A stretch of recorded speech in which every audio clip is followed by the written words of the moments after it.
Hi everyone, welcome back to my Well Visit series. I'm Jessica, I'm a board-certified pediatric nurse practitioner and a first-time mom. If you have a newborn at home, congratulations and hang in there. Today we're going to talk about the 2-week well check breakdown, what happens at this visit, what's normal, what's abnormal, and how you can keep your sanity mostly intact.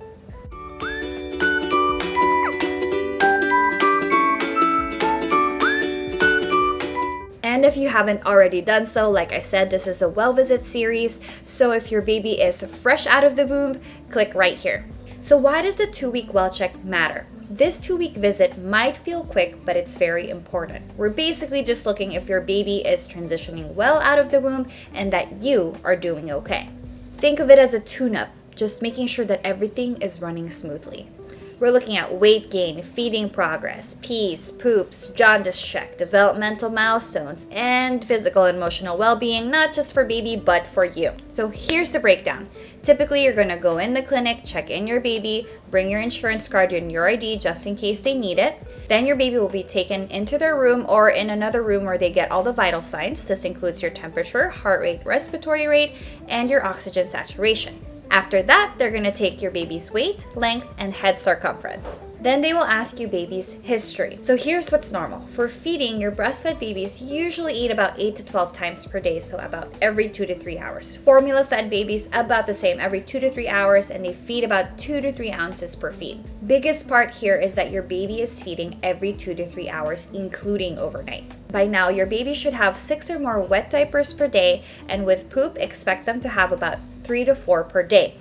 Can range from mustardy yellow color to green to yellow seedy. And with sleep, newborns sleep a ton, about 16 to 18 hours per day, but in short spurts. This is normal. Frustrating, but normal. You're doing great even if you haven't slept since 1997. And with growth, here is what we're expecting to see. Baby should be back at their birth weight by now, or very close. If baby is still a little under their birth weight, it's not always a red flag. We'll talk about feeding and follow-up. So now we're going to go to the physical exam portion of the visit. The provider will come in. Likely they'll have a little growth curve there with the baby's weight, length, and head circumference to compare that to the newborn well visit and see where your baby is lying. Then the provider will look at the baby overall, looking at any rashes, any jaundice, any baby acne, or any newborn things that we usually see with their skin, or any abnormal things they'll let you know. Then they're going to look at that umbilical cord. Is it drying up? Is it still hanging on? If you're curious of what umbilical cord care is, then I do have another video for that right here. The provider will do a full head-to-toe exam, so looking at the head, eyes, ears, nose, throat, heart, lungs, hips, reflexes. Those reflexes are the strongest right now. Now we're going to talk about milestones at 2 weeks. Your baby might be small, but their brain is working overtime. At this age, your baby might briefly hold their head up during tummy time, startling at loud noises, turning towards voices or light, and staring at faces, especially yours. No smiles yet, that's coming soon. That newborn sleepy stage is short but sweet. If you're wondering what you could do during those wake activities or even see what the developmental milestones are from 0 to 3 months, I have another video for that. You're welcome, and it's right here. Now we're going to talk about anticipatory guidance, so your parenting survival tips. Number 1 is the most important thing I like to talk about is safe sleep. So back to sleep, firm surface, and no additional or loose bedding around the baby.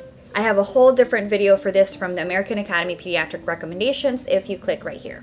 Number 2, tummy time. Just a few times during the day. You could do it on the chest, you could do it on a flat surface. Just make sure you're always supervising. Number 3, wash your hands before touching baby, especially in those early weeks. Remember, your baby is not vaccinated yet, their immune system is compromised, so making sure that you stay away from people that are sick. Number 4, sun exposure. So avoid direct sunlight. This age group can't have sunscreen yet, so just try to make sure that it's always shaded. And if you are going outside, just make sure that you're not going from that high peak sun times. And remember, you can't spoil a newborn. Snuggle away.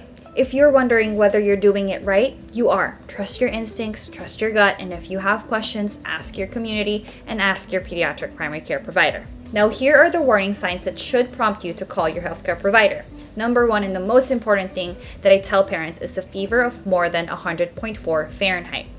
Call your provider, but they're most likely going to tell you to go to the ER at that point just because your baby is immunocompromised. You need to rule out all the other causes that can be causing that fever. Next is when your infant has less than 5 to 6 wet diapers in a 24-hour period, or if they're having persistent vomiting or projectile vomiting, if they're refusing to feed for more than one feeding, if they're having diarrhea, including bloody or watery stools, if they're more irritable or they can't be consoled even after you've tried to calm them, and if they're just looking off or you just feel off. Trust your gut. Now, if they're limp, they can't be awakened, they're looking dusky, they're looking blue, and they're having respiratory issues, breathing really fast, you're seeing their ribs pull in, their nose flaring out, you need to call 911.